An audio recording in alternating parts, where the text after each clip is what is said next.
definitely we don't want that happening in our apartment. So how do you mount a TV onto the wall? So here I place this mount onto this wall. It is placed on a cabinet. I have attached these 5 screws to make sure the mount is strong and sturdy. Next, according to the VESA, I adjust these vertical brackets to be placed onto my TV, the back of the TV.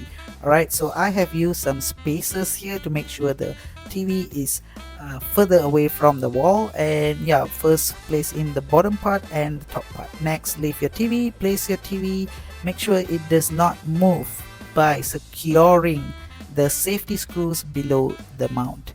Finally, attach all the cables needed. Okay, these cables are from my cabinet, and you are now able to watch TV safely without fearing that it may fall on anyone.